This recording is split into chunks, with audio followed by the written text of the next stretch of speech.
کہ وہاں مسجد میں نبی کی وراثت تقسیم ہو رہی ہے، تو نبی کی وراثت کیا ہے؟ نبی اکرم صلی اللہ علیہ وسلم نے فرمایا کہ نبی کی وراثت علم دین ہے، اور صحیح عالم دین نبیوں کا وارث ہوتا ہے۔ صحیح عالم دین اللہ اپنے کرم سے، آپ لوگوں کی دعا سے ہم سب لوگوں کو ان میں شامل فرما دے، ورنہ اسٹیج پہ صرف تعریفات کرنے سے کچھ حاصل نہیں ہوتا۔ اللہ اپنے کرم سے اس کا مصداق بنا دے۔ جتنے بچے پڑھ رہے ہیں اللہ ان کے علم میں ہم سب کا حصہ فرما دے، اور ہم لوگوں کو اللہ اس کے لائق بنا دے۔ اگر ہم لوگ لائق بن گئے تو آپ کا بھی حصہ یقیناً اس میں ہوگا، اس لیے کہ ہم لوگ پڑھتے پڑھاتے ہیں آپ کے چندے سے، تو آپ کے چندے کی وجہ سے ان پڑھنے پڑھانے والوں کے علم میں آپ کا حصہ ہے۔ اللہ قبول فرمائے۔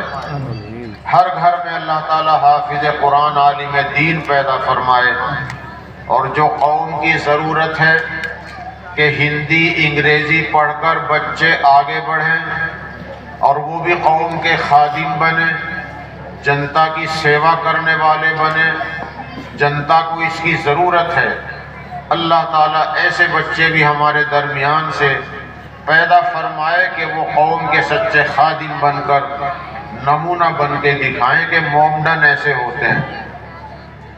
تو حضرت ابو ہریرہ نے یہ بات کہی کہ نبی کی وراثت مسجد میں تقسیم ہو رہی ہے اور تم یہاں بیچنے خریدنے میں لگ رہے ہو۔ جیسے نبی کی وراثت کی چیزیں جلسے میں سنائی جا رہی ہیں اور سننے والے حاصل کر رہے ہیں، اور ہمارے کچھ بچے باہر سڑک پہ دکانوں پر ہی کھڑے ہیں اور خام خواہ کھڑے ہیں، نہ کچھ خرید رہے ہیں نہ کوئی اور مشغولیت ہے، وقت ضائع کر رہے ہیں، اور یہ یہی کی بات نہیں، ہر جلسے کی بات یہی ہو گئی۔ تو حضرت ابو ہریرہ نے جب یہ اعلان کیا، لوگوں تمہیں کیا ہو گیا؟ نبی کی وراثت مسجد میں تقسیم ہو رہی، تم یہاں کاروبار میں لگ رہے ہو، کیا تمہارے دلوں میں نبی کی محبت نہیں رہی؟ تو کھلی کی کھلی دکانیں چھوڑ دی، اور یہ سمجھ کر کہ نبی کا کرتا، رومال، ٹوپی، تبرک تقسیم ہو رہا ہوگا، اس لیے چلو ہم بھی آپ کا تبرک لے کے آئیں گے۔ مسجد میں جا کے دیکھا، وہاں کوئی مال تقسیم نہیں ہو رہا تھا، بلکہ وہاں تو علم کی مجلسیں لگی تھی، مسائل کا سیکھنا سکھانا، قرآن و حدیث کا پڑھنا پڑھانا، یہ چیز ہو رہی تھی، مذاکرہ ہو رہا تھا۔ لوگ مایوس ہو کر لوٹے، اور حضرت ابو ہریرہ جب ملے تو ان سے کہا، ابو ہریرہ تم تو کہہ رہے تھے کہ نبی کی وراثت بٹ رہی ہے، کہاں ہے وہ چیز جو تم کہہ رہے تھے؟ حضرت ابو ہریرہ رضی اللہ تعالیٰ عنہ نے فرمایا، مسجد میں کیا ہو رہا ہے؟ انہوں نے کہا، وہاں تو کچھ پڑھنا پڑھانا سیکھنا سکھانا ہو رہا ہے۔ فرمایا، اللہ کے بندو، نبی کی وراثت یہی تو ہے، نبی کی وراثت مال نہیں ہوتا، نبی کی وراثت تو علم دین ہے۔ آپ نے فرمایا تھا، جس نے علم دین جتنا حاصل کر لیا اس نے نبیوں کی اتنی ہی وراثت حاصل کر لی۔ تو خوش نصیبی ہے آپ حضرات کے لیے، اللہ نے آپ کو موقع دیا، آپ اپنے آرام کو چھوڑ کر سردی کے موسم میں یہاں آئے ہیں، اللہ اپنی بارگاہ میں قبول فرمائے۔ یہ سردی کو برداشت کرنا، کل قیامت کے دن میدان محشر میں کوئی سایہ نہیں ہوگا، نہ پیڑ نہ پودا نہ مکان، نہ زمین پر کوئی پہاڑ نہ ٹیلا، چٹیل میدان بنا دیا جائے گا۔ اور سایہ صرف عرش کا ہوگا، خدا کے تخت کا سایہ ہوگا اور کسی چیز کا سایہ نہیں ہوگا، اور زمین تانبے جیسی ہوگی، سورج بہت قریب ہوگا، اور آدمی ننگے بدن ننگے پیر ہوگا۔ ایسے وقت میں تپتی ہوئی زمین پر کھڑا ہونا کتنا بھاری کام ہوگا۔ جولائی کے مہینے میں 2-2:30 بجے اگر فرش پر، سیمنٹ کے فرش پر یا ندی کے ریت پر ہم 2-4 منٹ کھڑے ہو جائیں تو برداشت سے باہر ہو جاتا ہے، تو میدان محشر کی گرمی اتنی سخت ہوگی۔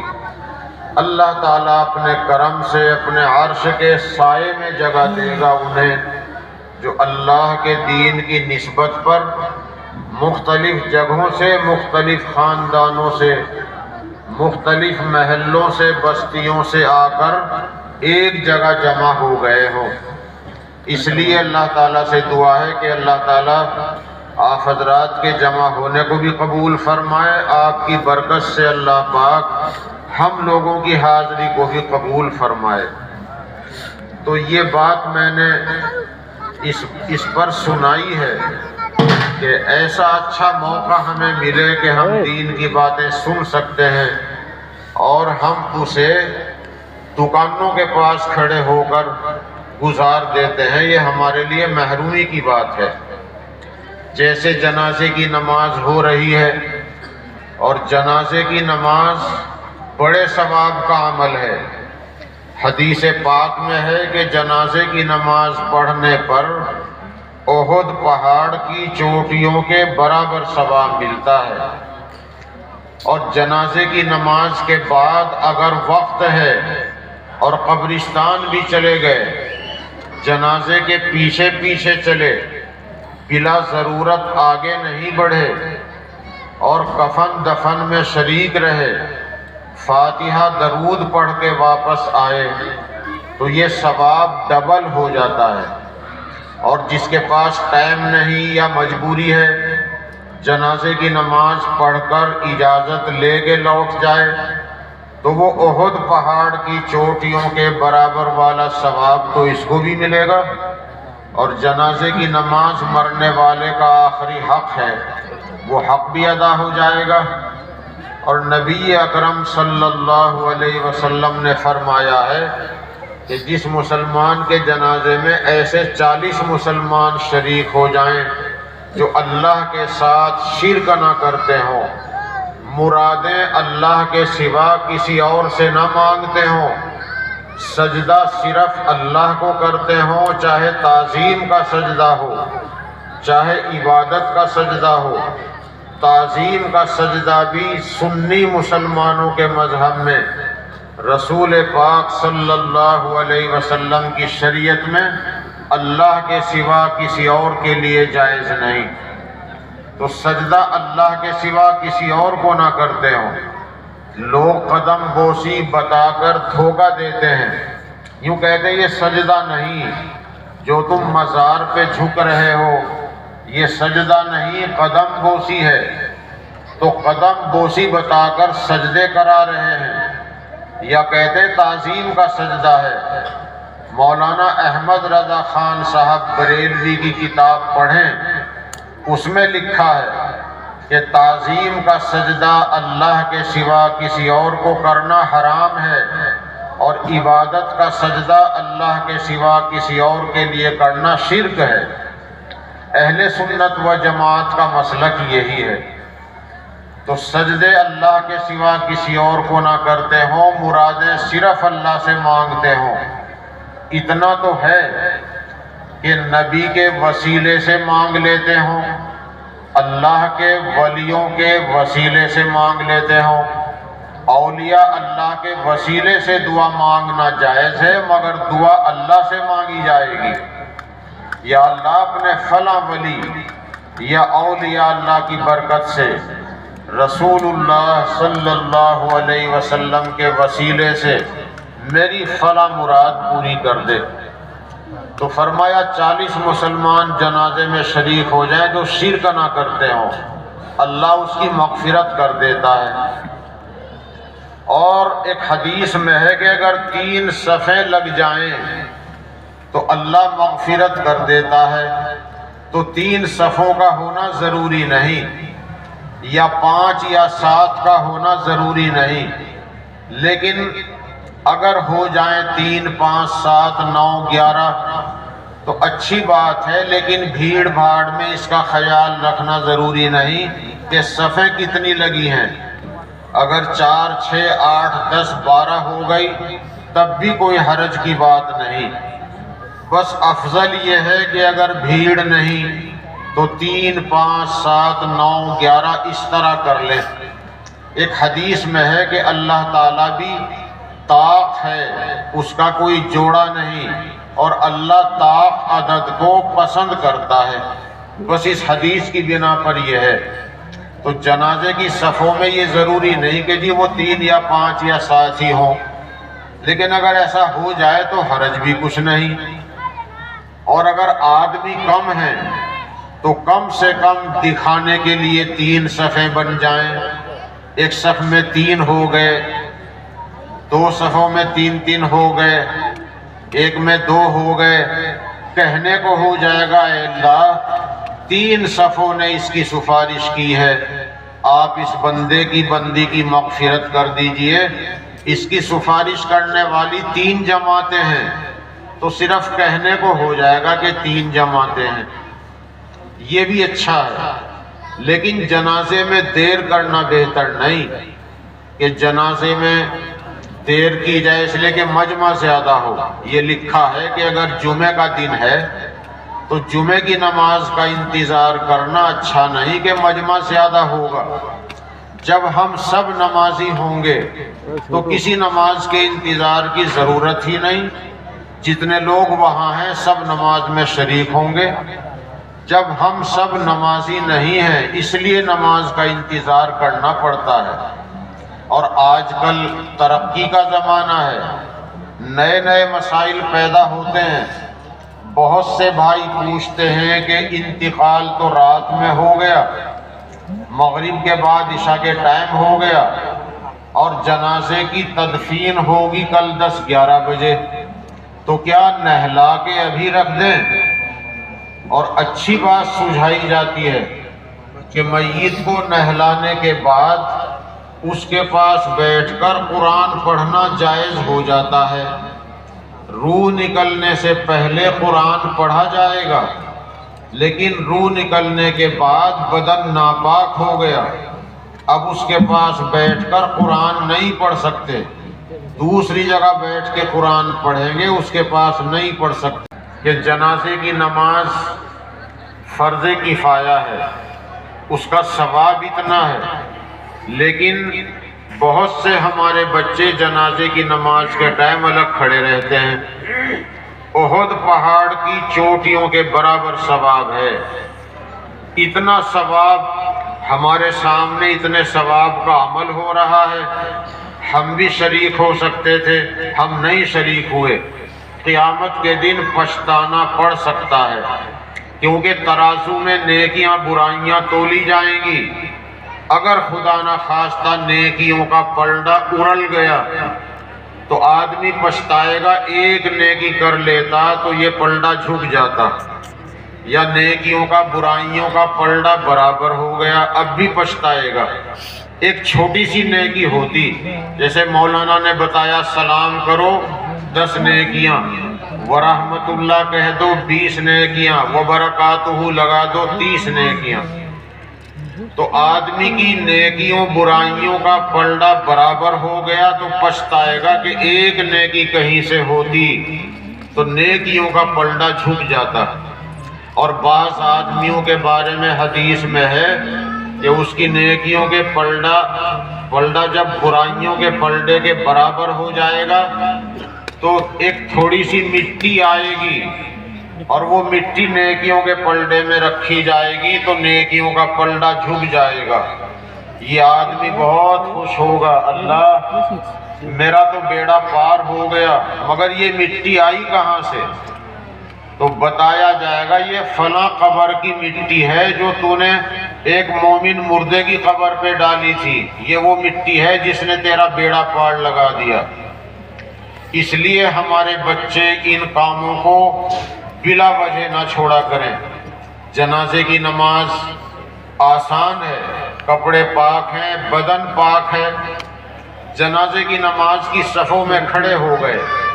جو لمبی نیت بتائی جاتی ہے وہ لمبی نیت کرنا ضروری نہیں۔ 4 تکبیر نماز جنازہ فرض کفایہ، ثنا واسطے اللہ کے، درود واسطے رسول اللہ صلی اللہ علیہ وسلم کے، دعا واسطے اس میت کے، پڑھوں واسطے اللہ کے پیچھے اس امام کے۔ اتنی لمبی نیت کرنا ضروری نہیں، جو کہہ سکتا ہو کہہ لے، کوئی حرج نہیں، اور جو نہیں کہہ سکتا بالکل نہ کہے، دل میں سوچ لے کہ جنازے کی نماز پڑھ رہا ہوں، بس اس نے دل میں سوچ لیا کہ میں اللہ کے واسطے، اللہ کی رضا کے لیے جنازے کی نماز پڑھ رہا ہوں، نیت ہو گئی۔ یہ ہے نیت، دل کا ارادہ۔ تو بعض مرتبہ ہمارا ان پڑھ آدمی سوچتا ہے کہ اتنی لمبی نیت کرنا میرے بس کا نہیں ہے، تو میں نماز ہی کیسے پڑھوں گا۔ اس لیے ہمیں ان پڑھ آدمیوں کو ڈرانا نہیں چاہیے، بس دل کا ارادہ کافی ہے، اور جس کے یاد ہے وہ الفاظ کہہ لے، حرج کچھ نہیں۔ کبھی آپ یوں کہیں کہ پہلے امام بتایا کرتے تھے، کیا وہ سارے غلط تھے؟ نہیں، غلط تو وہ بھی نہیں تھے، مگر وہ الفاظ ضروری نہیں ہیں۔ اب جنازے کی نماز میں 2 فرض ہیں، ایک تو قیام کرنا، قیام کا مطلب کھڑے ہونا، اور جو کھڑا نہیں ہو سکتا تو کرسی پر یا نیچے بیٹھنا، یہ ہے قیام۔ ایک تو یہ فرض ہے، اور دوسرا فرض ہے 4 مرتبہ اللہ اکبر کہنا۔ امام صاحب 4 مرتبہ اللہ اکبر کہیں گے، ہم بھی اللہ اکبر کہہ دیں، جن کے یاد ہے دعا پڑھیں، جن کے یاد نہیں چھوڑ دیں۔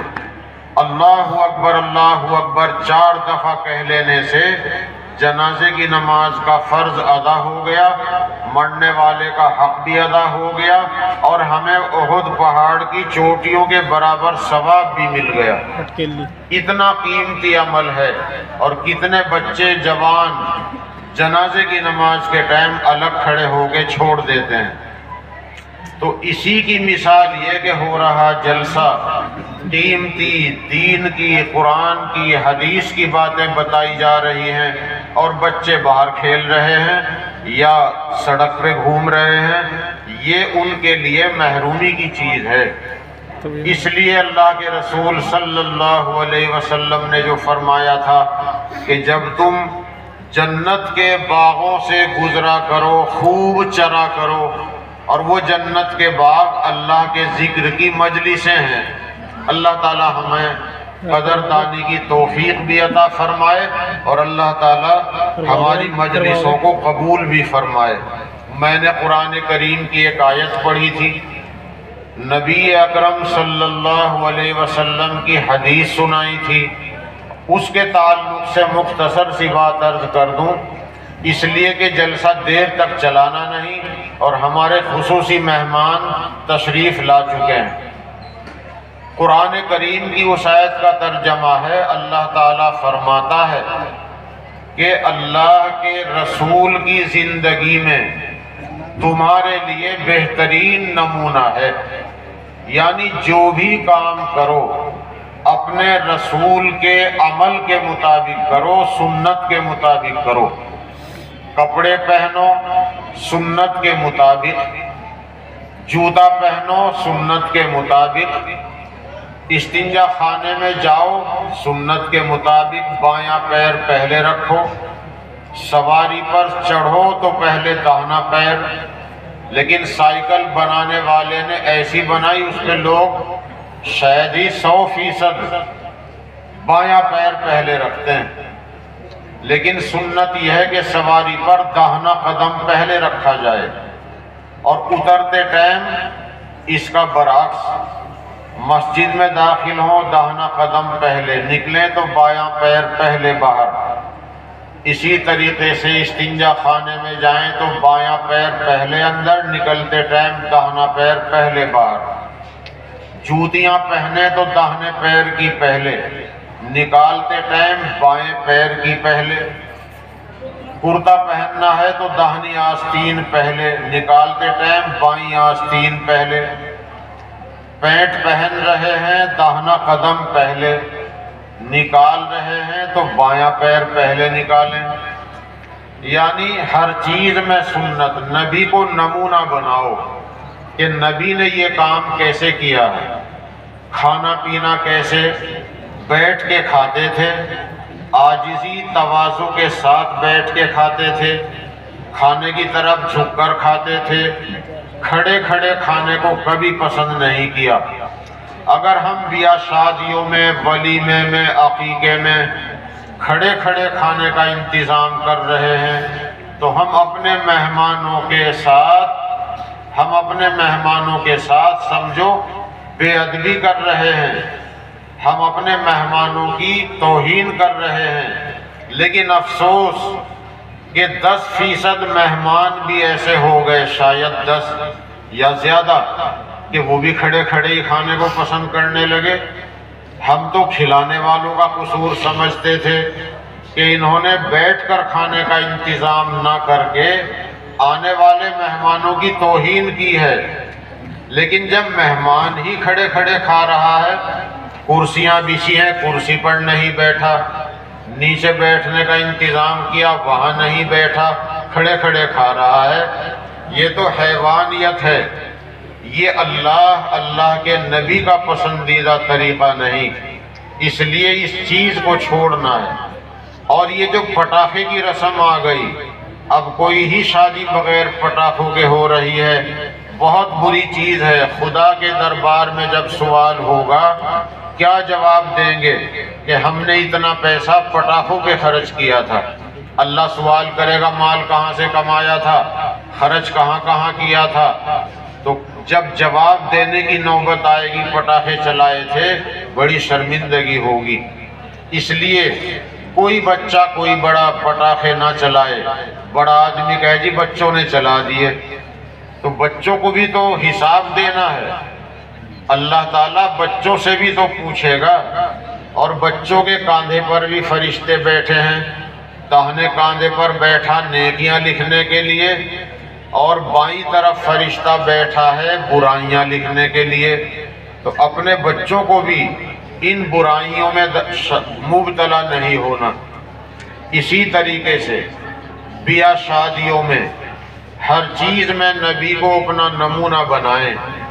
رسول اللہ صلی اللہ علیہ وسلم کی بیٹیوں کی شادیاں ہوئیں، 4 بیٹیوں کی شادی کی، اور خود اپنی 11 شادیاں کی ہیں۔ لیکن آپ کی شادیوں کا جو طریقہ تھا، ہم نے اپنی شادیوں میں اپنے نبی کو نمونہ نہیں بنایا۔ رسول اللہ صلی اللہ علیہ وسلم نے اپنی شادیوں کی اطلاع دی بھی ہے، نہیں بھی دی ہے۔ مسجد میں نکاح ہو رہا ہے، سب کو پتہ چل گیا، نکاح کا اعلان ہو گیا۔ اس زمانے میں مائک نہیں تھا تو ایسا طبلہ بجا کے اعلان کرتے تھے جس میں ساز نہیں ہوتا تھا، جس میں چمڑا ایک طرف چڑھا ہوا ہوتا تھا، بس ایک ہاتھ سے طبلہ بجتا تھا، وہ منادی ہوتی تھی، اور وہ گلی کوچوں میں اعلان ہوتا تھا کہ فلاں کا نکاح ہو رہا ہے۔ بس مسجد میں نکاح ہو گیا، ساری قوم کو پتہ چل گیا کہ نکاح ہوا ہے، تاکہ کوئی شک شبہ نہ کرے کہ یہ عورت کو گھر میں لایا ہے، کیا بغیر نکاح کے لایا ہے؟ تو نکاح کا اعلان کرنا تو یہ بھی سنت ہے، لیکن اس کا طریقہ ہم لوگوں نے زیادہ بڑھا دیا ہے۔ ہم 20-25 روپے کا ایک کارڈ چھپواتے ہیں، جبکہ ہمارا یہ کام 50 پیسے 1 روپے میں بھی ہو سکتا ہے۔ ایسا ہمیں نہیں کرنا چاہیے، فضول خرچی ہے۔ لال خط لکھوانا جائز نہیں، 50 روپے کا لال خط یا 150 روپے کا، پھر 551 روپے رکھ کر بھیجے گئے۔ اب مجھ کو پڑھنے کے لیے بلایا گیا تو 551 روپے مجھے ملے، تو میں منع کیوں کروں؟ جب میں منع نہیں کرتا تو یہ لال خط بھی نہیں چھپ پاتا۔ لال خط کا لکھنا بھیجنا جائز نہیں،